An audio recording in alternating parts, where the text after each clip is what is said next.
The morning sun had barely risen over Manhattan when Meghan Markle arrived at the Times Square studios of Good Morning America.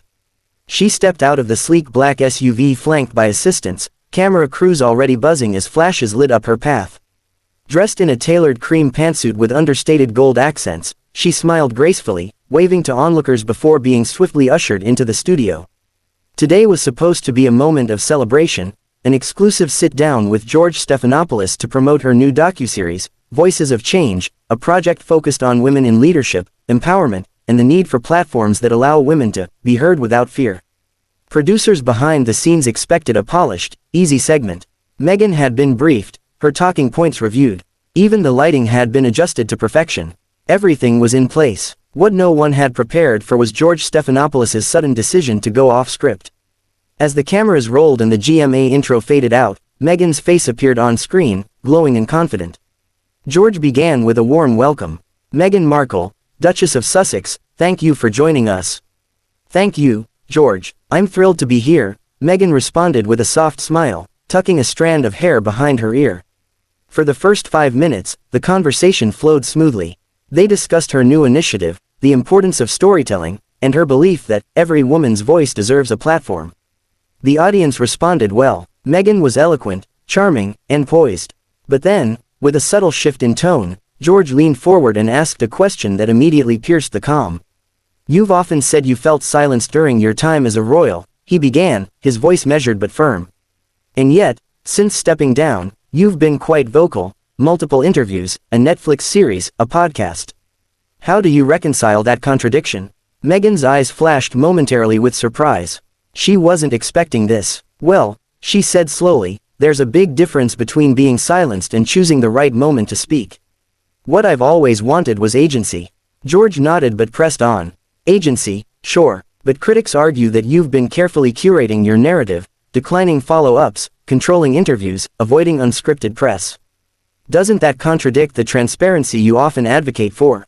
The energy shifted. Meghan's posture changed, straighter now, more guarded. "George," she said with a polite but pointed tone, "I think anyone in my position would want some level of control, especially when you've been misrepresented so often. But don't you think control over every narrative makes it harder for people to see the real you?" George asked. "Isn't selective vulnerability just another form of image management?" The question hit harder than anticipated. Meghan paused. The live audience grew still. In the control room, producers exchanged worried glances. This wasn't supposed to be confrontational. It was supposed to be inspirational. Meghan offered a strained smile. "I came here to talk about a project that empowers women. If the focus shifts to dissecting my personal boundaries or second-guessing my intentions, I think we're missing the point." George didn't back off. "But doesn't accountability come with visibility? If you use your platform to influence millions, shouldn't that platform also be open to challenge?" There was a flicker of tension in Meghan's eyes. "Is this a conversation or a courtroom, George? Sometimes the truth needs cross-examination," he replied calmly. "Especially when it's shaping public opinion." By now, the atmosphere in the studio was thick with unease. Meghan looked off to the side, possibly toward her team or the show's producers. Her voice was lower now, more clipped. "If I had known this was the direction the interview would take, I might have reconsidered coming." George held his ground. "Or perhaps it's a conversation that finally needed to happen." There it was, a moment that broke through the usual morning show gloss. The tension, the pushback, the vulnerability, all laid bare for millions watching live. Seconds later, producers cut to commercial earlier than planned. Meghan sat silently, visibly shaken, while crew members rushed to reset. The confrontation had gone viral before the next segment even aired. Social media platforms erupted within minutes of the segment cutting to commercial. Hashtags like #Meghan on GMA, #George vs Meghan, and #scripted silence trended globally within the hour. Twitter, TikTok, and Instagram were flooded with reactions ranging from fierce defenses of Meghan to praise for George Stephanopoulos' journalistic integrity. The most shared clip, George saying, "Truth doesn't need a script," was replayed millions of times, dissected by influencers, commentators, and even late-night hosts. Behind the scenes at ABC, things weren't any calmer. Producers who had expected a soft, promotional appearance from Meghan were blindsided by George's line of questioning. Some insiders applauded him for doing real journalism. Others worried the interview had burned a powerful bridge. Meghan's team, meanwhile, was livid. According to anonymous sources close to the Duchess, she had left the building without speaking to staff, bypassing post-interview courtesy rituals. One staffer reported that Meghan, normally composed and diplomatic, was visibly trembling and unusually quiet as she exited the studio. An official statement from her spokesperson came just 2 hours after the segment aired.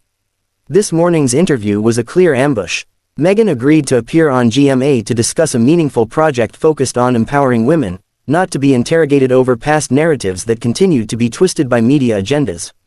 It is deeply disappointing to see that even respected platforms are not immune to sensationalism. The statement was pointed, and it didn't stop there. It hinted that legal action might be considered for what her team called a breach of pre-interview terms. That claim, however, was swiftly denied by ABC, which released its own statement saying, "GMA maintains editorial independence. Our hosts reserve the right to ask any relevant and respectful questions. Viewers expect truth, not PR." The two camps had officially drawn their battle lines. Meanwhile, George remained publicly silent, refusing to comment further beyond his now viral tweet. Truth doesn't need a script. That's what journalism is. While Meghan's fanbase rallied around her with messages of support, critics weren't so forgiving. Op-eds began surfacing within hours, many pointing to a recurring pattern: Meghan wanting to speak on her terms but bristling at any pushback. A column in the Washington Post questioned, "Is Meghan Markle a media victim, or just uncomfortable when she's not controlling the lens?" Veteran journalist Katie Couric weighed in on MSNBC that evening. "What we saw on GMA wasn't a takedown, it was journalism," she said. "Meghan is a public figure with enormous influence. She has every right to tell her story, but George had every right to ask the questions the public is thinking." The incident also seemed to rattle Meghan's current media deals.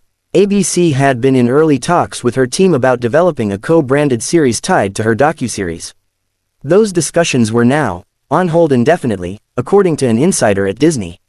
By the end of the day, Meghan had released a carefully curated Instagram reel. Set to soft piano music, it showed her walking through a rose garden, smiling gently, and sitting beneath a blooming tree. A voiceover, clearly her own, played over the visuals.